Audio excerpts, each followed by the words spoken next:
नमस्कार दोस्तों, पाथफाइंडर में आप सभी का स्वागत है। मेरा नाम है डॉक्टर महिपाल सिंह राठौड़ और आज इस लेक्चर में मैं आपके साथ डिस्कस करूंगा प्लेसेस ऑफ वर्शिप एक्ट और उस पर सुप्रीम कोर्ट ने रिसेंटली क्या टिप्पणी करी है ज्ञानवापी वाले मामले में, इस बारे में। तो लेक्चर की डिटेल में जाएं उससे पहले पाथफाइंडर चैनल को सब्सक्राइब करना ना भूलें। लेक्चर के पीडीएफ आपको इस टेलीग्राम चैनल पर मिल जाएंगे। अनअकैडमी ऐप पर आप मुझे फॉलो कर सकते हैं, जहां पर पॉलिटी की एमसीक्यू क्लासेस चल रही हैं हमारी मंडे से लेकर थर्सडे तक। और कल सुबह 11 बजे अनअकैडमी अल्ट्रा कॉम्बैट आ रहा है, जिसमें हिस्सा लेकर आप जीत सकते हैं बहुत ही अट्रैक्टिव प्राइजेस जैसे कि laptop, iPad and Amazon vouchers. But the most important thing is that you can win a scholarship, एक ऐसी स्कॉलरशिप, एक ऐसा कोर्स जिसको पढ़कर आप अपने सपनों का जॉब, ड्रीम जॉब हासिल कर सकते हैं, आईएएस बन सकते हैं। तो वीडियो के नीचे पहले कमेंट में दिए गए लिंक पर क्लिक करें और कॉम्बैट में हिस्सा लें।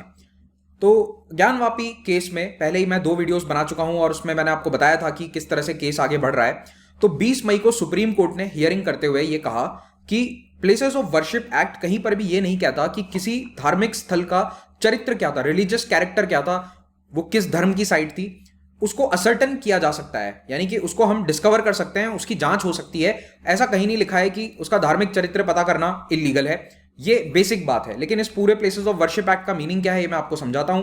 अगर आपको ज्ञानवापी मस्जिद के केस के बारे में कुछ भी नहीं पता तो मैं आपको रिक्वेस्ट करता हूं कि ये 2 वीडियोस जरूर देखिए। आप पाथफाइंडर चैनल पर जाइए, यहां पर ज्ञानवापी सर्च कीजिए और आपको ये दोनों वीडियोस मिल जाएंगे। तो इसमें मैंने ये पूरा केस वैसे डिस्क्राइब कर रखा है कि अभी एग्जैक्टली हुआ क्या है। ज्ञानवापी मस्जिद में एक सर्वे चल रहा था और उस सर्वे में एक शिवलिंग जैसी आकृति मिली है सर्वे टीम को, लेकिन कोर्ट अभी तक उस रिपोर्ट को पब्लिक नहीं कर पाया या फिर उसे फाइनलाइज नहीं किया गया है। कोर्ट का उस पर नतीजा आना बाकी है।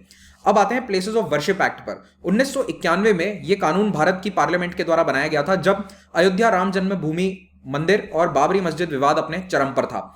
यह वो टाइम पीरियड है जब ऐसा लग रहा था कि बाबरी मस्जिद को ढा दिया जाएगा एंड 92 में वैसा हो भी गया। तो इसीलिए बाबरी मस्जिद को बचाने के लिए और देश भर में जितने भी रिलीजियस प्लेसेस हैं उन्हें बचाने के लिए यह कानून पास किया गया था। जैसा कि नाम ये बता रहा है, प्लेसेस ऑफ वर्शिप एक्ट ऐसी जगह है जहां पर लोग उपासना करते हैं, चाहे मंदिर हो, मस्जिद हो, गिरजाघर हो, अगियारी हो या फिर चर्च हो, कोई भी ऐसा स्थान जहां पर पूजा अर्चना करी जाती है किसी भी धर्म के द्वारा, उसके कैरेक्टर को प्रिजर्व किया जाएगा। अगर कोई बिल्डिंग मंदिर है तो वो मंदिर ही रहेगी, अगर कोई बिल्डिंग चर्च है तो वो चर्च ही रहेगी। और किस दिन को बेस माना जाएगा? 15 अगस्त 1947। तो मान लीजिए आजादी के दिन एक बिल्डिंग चर्च थी, बाद में कुछ लोगों ने उसे अगर मस्जिद या मंदिर में कन्वर्ट करने की कोशिश करी तो फिर वो अलाउड नहीं होगा। 15 अगस्त 1947 को बिल्डिंग का जो प्रारूप था, जो नेचर था, जो रिलीजियस कैरेक्टर था, वही फाइनल माना जाएगा, ऐसा ये कानून कहता है। तो इसका सेक्शन 4 क्लॉज 1 उसमें ये बात कही गई है। Any legal proceeding that seeks to change the nature of the religious place would cease with the commencement of this law। तो जैसे मान लीजिए उस समय अगर कोई कोर्ट में केसेस चल रहे थे जिसमें इस तरह का कोई केस है, लेट्स से हाइपोथेटिकली किसी चर्च को कन्वर्ट कर दिया गया मस्जिद में, तो अगर उसको लेकर कोई केस चल रहा था तो वो केस उसी दिन बंद हो जाएगा। अगर 47 में वो बिल्डिंग चर्च थी तो वो चर्च ही रहेगी। तो ये कानून बना तो था बाबरी मस्जिद के लिए, लेकिन बाबरी मस्जिद को इसमें एक्सेप्शन दे दिया गया था। तो देश में जितनी भी धार्मिक स्थल थे उन पर यह कानून लागू होता था, एक्सेप्ट द बाबरी मस्जिद structure that existed at that time. Next year ये मस्जिद गिरा दी गई थी कार सेवकों के द्वारा और इसकी जगह अभी आप जानते ही हैं 2019 में सुप्रीम कोर्ट में फाइनली फैसला आया और अब राम जन्मभूमि स्थल पर मंदिर बन रहा है। क्लॉज 1 की डेफिनेशन से अगर हम जाएं तो सीधे तौर पर बाबरी मस्जिद भी मस्जिद ही रहती, लेकिन इस कानून में बाबरी मस्जिद को एक्सेप्शन के तौर पर रखा गया था क्योंकि यह मामला उस समय कोर्ट के सामने था और ज्यादा इंपॉर्टेंट कि वो पॉलिटिकली सेंसिटिव मैटर था। देश में उस वक्त कई जगह दंगे चल रहे थे और राम जन्मभूमि आंदोलन जो है वो अपने चरम पर था 1990 और 91 के समय में। तो बाबरी मस्जिद वाले केस को एग्जेम्पशन के तौर पर रखा गया फ्रॉम क्लॉज 1। इसी कानून का क्लॉज 2 ये कहता है कि अगर किसी बिल्डिंग का कन्वर्जन 1947 के बाद हुआ, आजादी के बाद, तो फिर उसमें भी यही देखा जाए कि 15 अगस्त 1947 को उसका क्या नेचर था, यानी कि क्लॉज 1 जो कहता है वो सेम लागू होगा। मान लीजिए 1965 में किसी बिल्डिंग को चर्च से मस्जिद में कन्वर्ट कर दिया गया था और अगर उसका कोर्ट में केस चल रहा है तो कोर्ट यही मानेगी कि अगर 15 अगस्त को चर्च था तो बिल्डिंग फिर से चर्च के रूप में स्थानांतरित कर दी जाए। फिर आते हैं सेक्शन 3 पर। तो सेक्शन 4 बात करता है जो एग्जिस्टिंग केस हैं, जो पुराने डिस्प्यूट चल रहे थे उनको लेकर। सेक्शन 3 ये कहता है कि भविष्य में 91 के बाद कोई भी रिलीजियस प्लेस दूसरे धर्म के या दूसरे संप्रदाय के धार्मिक स्थल में कन्वर्ट नहीं करी जा सकती। The religious place can not be altered even to cater to a particular section of the religion. इसका मतलब यह है कि मान लीजिए कि कोई मंदिर है जिसको एक संप्रदाय क्लेम करता है कि ये हमारा है और दूसरा संप्रदाय क्लेम करता है कि नहीं ये हमारा मंदिर है और इसका मैनेजमेंट हमें दिया जाए, तो दूसरा संप्रदाय को भी ट्रांसफर नहीं किया जाएगा। अगर कोई मस्जिद है जो शिया कम्युनिटी की मस्जिद है या उनके द्वारा मैनेज करी जाती है, उसे सुन्नी कम्युनिटी के लिए कन्वर्ट नहीं किया जा सकता टू अ डिफरेंट डिनोमिनेशन। तो ना केवल धर्म बल्कि धर्म के अंदर अलग अलग संप्रदाय के लिए भी उस धार्मिक स्थल का कैरेक्टर नहीं बदला जा सकता। तो ये सेक्शन 3 है, आप इसे पॉज करके पढ़ सकते हैं। No person shall convert any place of worship of any religious denomination और any section thereof into a place of worship of a different section of the same religious denomination or of a different religious denomination or any section thereof। इसका simple मतलब यह है कि अगर कोई धार्मिक स्थल एग्जिस्ट करता है, 1947 में एग्जिस्ट करता था, 1991 में जब ये कानून लागू हुआ तब एग्जिस्ट करता है, तो उसके बाद उसके कैरेक्टर में बदलाव नहीं हो सकता। तो अगर स्ट्रिक्टली हम सेक्शन 3 की डेफिनेशन के अनुसार चलेंगे तो ज्ञानवापी मस्जिद या उसका कोई भी एरिया किसी और धर्म के धार्मिक स्थल में बदला नहीं जा सकता। तो जैसे अभी कुछ डिमांड ये भी आ रही है कि श्रृंगार गौरी के लिए जो स्पेस है वो एटलीस्ट पूजा के लिए कन्वर्ट कर दिया जाए या ओपन कर दिया जाए। तो एक डिमांड याचिका की यही है कि वहां पर पूजा करने की परमिशन दी जाए, लेकिन प्लेसेस ऑफ वर्शिप एक्ट का सेक्शन 3 उसे प्रोहिबिट करता है, क्योंकि उसमें लिखा हुआ है ना तो वो पूरा स्थल ना ही उसका कोई भी हिस्सा दूसरे धर्म के संप्रदाय में कन्वर्ट नहीं हो सकता है। So that is the section 3 of the act. लेकिन इस सेक्शन 3 में भी कुछ एक्सेप्शंस हैं। तो ओवरऑल जो एक्सेप्शंस हैं उनके बारे में हम चर्चा कर लेते हैं। इनको लेकर ऑनलाइन भी बहुत सारी चर्चाएं हैं। आपने देखा होगा कई जगह कि कई लोग कह रहे हैं कि पुरातत्व विभाग के जो कानून है उसके अनुसार ये एक पुरानी बिल्डिंग हो जाती है। तो बिल्कुल वो गलत नहीं है, लेकिन उसका एक एग्जैक्ट क्राइटेरिया है जो मैं आपको बताता हूं। तो देखिए सेक्शन 4 क्लॉज 3 तीसरा क्लॉज ये कहता है कि अगर कोई बिल्डिंग 1958 के ancient monument and archaeological sites and remains act के अनुसार एक पुरातत्व बिल्डिंग है, एक पुरानी बिल्डिंग है जो कम से कम 100 साल से एग्जिस्ट करती है, it should be older than 100 years, तो फिर उसे एएसआई अपने पास ले सकती है प्रिजर्व करने के लिए। अगर एएसआई को लगता है कि इसकी कुछ इंपॉर्टेंस है, ये कल्चरली इंपॉर्टेंट है या देश के इतिहास के लिए इसका बहुत इंपॉर्टेंस है, तो उसे कंजर्व करने के लिए एएसआई को दिया जा सकता है। वो 100 साल पुराना घर है तो इसका मतलब ये नहीं कि उसे आकर एएसआई ले लेगी, लेकिन अगर घर के अंदर कुछ कल्चरल वैल्यू लगती है, कुछ बहुत ही पुराना आर्किटेक्चर है, then it can be done. So legally it can be done, generally होता नहीं है। तो एएसआई के पास वैसे भी बहुत सारे मॉन्यूमेंट्स हैं जो हैं उनके पास, उसी को संभाल लें।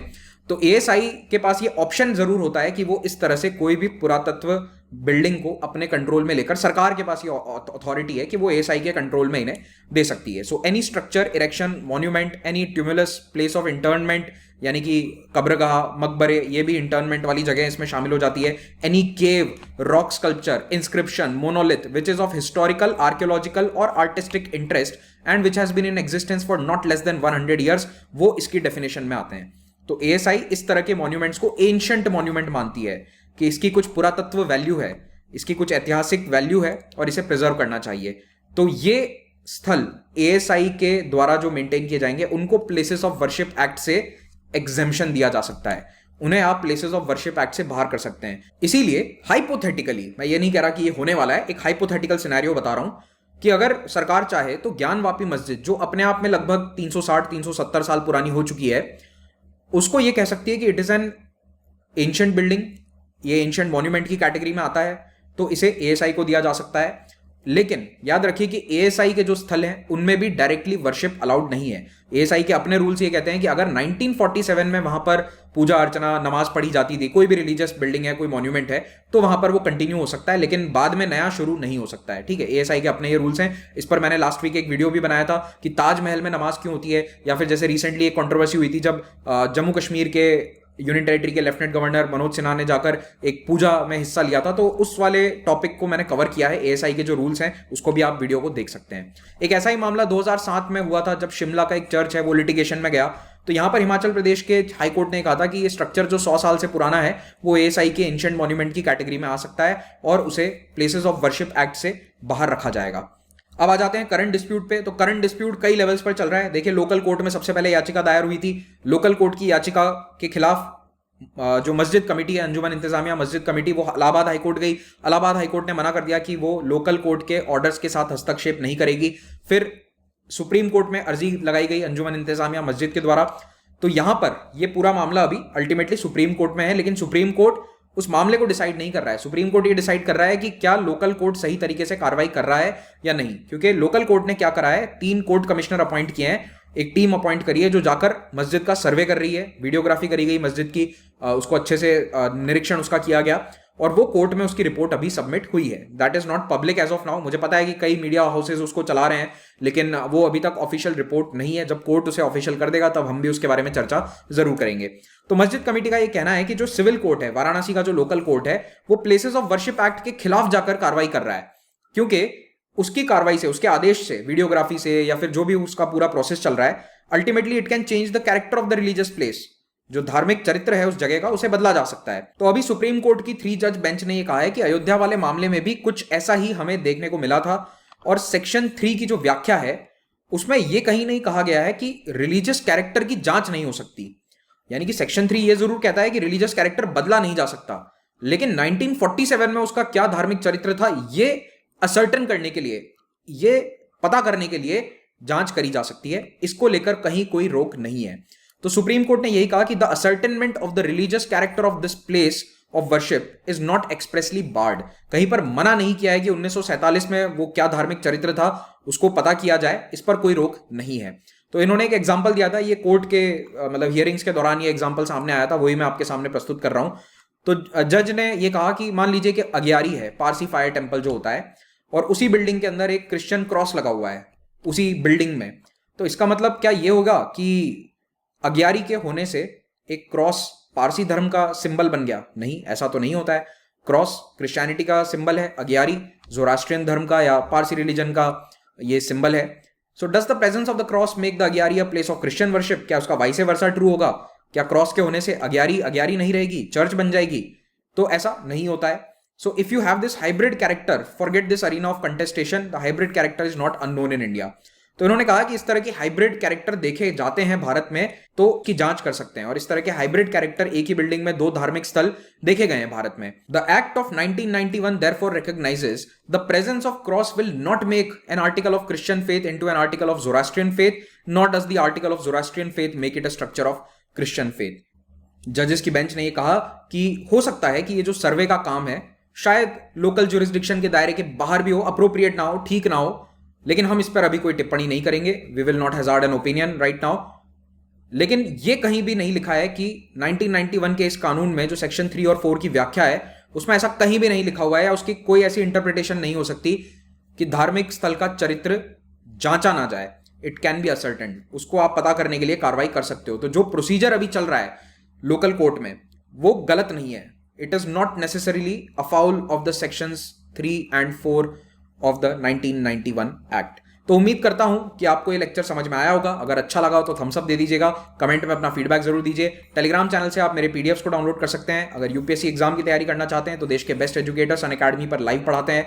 प्लस और आइकॉनिक 2 प्रकार के सब्सक्रिप्शन मॉडल्स हैं, दोनों में ही आपको 10% डिस्काउंट मिल जाएगा अगर आप महिपाल कोड का इस्तेमाल कर रहे हैं। तो ऑप्शनल के भी कोर्सेज अवेलेबल हैं। आइकॉनिक सब्सक्रिप्शन का बेनिफिट ये है कि यहाँ आपको 1-on-1 मेंटोरशिप मिलेगी, और उसके अलावा भी अनअकैडमी ऐप के बहुत सारे बेनिफिट्स हैं, जैसे कि daily answer writing practice, flexibility to change optional subjects, printed notes आपको मिलते हैं, सारे स्टैटिक के नोट्स आपको मिल जाएंगे। और अभी अगर आप आइकॉनिक सब्सक्रिप्शन लेंगे तो आपको एमसीक्यू बुकलेट्स जिसमें 10,000 से भी ज्यादा एमसीक्यूज प्रिंटेड हैं, वो प्रैक्टिस सेट आपको पूरा मिल जाएगा। सीएससी एश्योर के तहत अगर 2 साल का सब्सक्रिप्शन लेंगे तो you get 1 year extra validity in case you are not selected.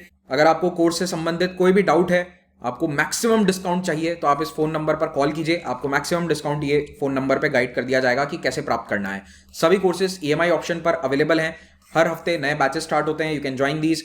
And optional के नए बैचेस स्टार्ट होने वाले हैं जून के फर्स्ट वीक में। डाउट सेशंस हम रेगुलरली कंडक्ट करते हैं। प्राइस राइज होने वाला है सब्सक्रिप्शन चार्जेस में, so avail the subscription before that. Pathfinder test series is taking place on Saturday 5 PM। Do take part in this. All India prelims mock test रविवार को हो रहा है, ऑफलाइन भी है, इसमें भी हिस्सा ले सकते हैं। Thank you very much, have a great day.